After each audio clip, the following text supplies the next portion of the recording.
Soyez le bienvenu à Topmost Teaching Language Center, le centre de langue Topmost qui se trouve à Kumasi. Comme d'habitude, aujourd'hui, on va vous donner une autre leçon et la leçon porte sur la prononciation. Maintenant, on va voir la prononciation de la lettre H. La lettre H. Comme d'habitude, on commence par où les apprenants connaissent à où les apprenants ne connaissent pas. Comme je dis toujours, ça c'est pédagogique. Pédagogiquement, c'est ça qu'on doit faire. Donc, je vais commencer à où vous connaissez, à de où vous connaissez à où vous ne connaissez pas. Bon, en français, la lettre H est toujours aspirée ou bien muet. La lettre H, ça peut être aspiré ou bien muet. Soit aspiré, soit muet. On ne prononce pas ça. Mais c'est l'élision qu'on ne fait pas. Par exemple, au lieu d'écrire L', on écrit le, bien, on écrit la, sans faire l'élision avec apostrophe. Ça, c'est soit aspiré ou bien soit muet. Et là, on écrit comme ça. Si c'est aspiré, on écrit comme ça, bien comme ça. Mais si c'est muet, on écrit ça. C'est L apostrophe. Très bien. Ça, c'est en français. En anglais, il y a quelques mots seulement. Ça n'atteint pas même 10 mots. Ça n'atteint pas même 10, oui. À part ce mot-là, chaque H en anglais, il faut prononcer. Oui. C'est la recherche que je fais et c'est bon pour les apprenants parce que il faut faire tel que la tâche d'apprentissage devient moins difficile. Il ne faut pas ajouter quelque chose qui va augmenter la tâche, mais la difficulté, non. Il faut faire la recherche telle que ça devient moins difficile pour les apprenants.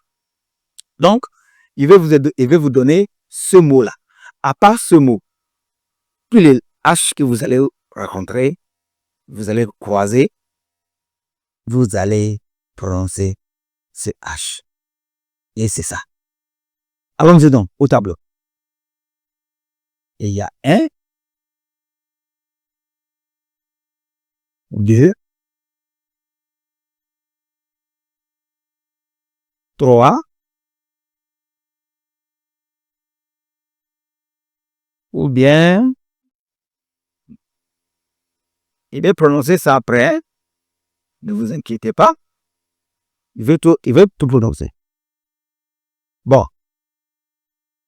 4. Oui. Et un mot qui provient de ce mot, c'est ça qui est écrit en parenthèse.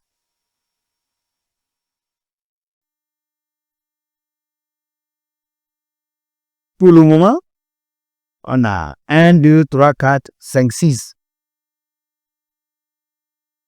1, 2, 3, 4, 5, 6. C'est ce mot qu'on ne prononce pas la lettre H. Ça, c'est A. Au lieu de dire Hawa, on dit A. Ça, c'est E. E. H, on ne prononce pas. Honest. Honest. Et Anna. Honesty. C'est pas honesty, non. C'est honesty. Et honorable. Donc, Anna, honorable. Honest, honesty. Comme vous le savez, comme ça.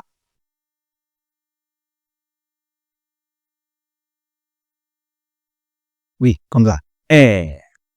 Et A. Bon, ça A, c'est heure. 2 heures, 3 heures, 4 heures, 1 heure, heure. A. R, c'est hérité. C'est lui qui prend la relève si quand le chef ou bien le roi est décédé. Et ça, c'est R. Honest. Ça, c'est honnête. Et honesty, ça, c'est honnêteté. Honest, honnête. Honesty, honnêteté. Honor. Honor, c'est un verbe. Honorer. Et honorable. Honorable.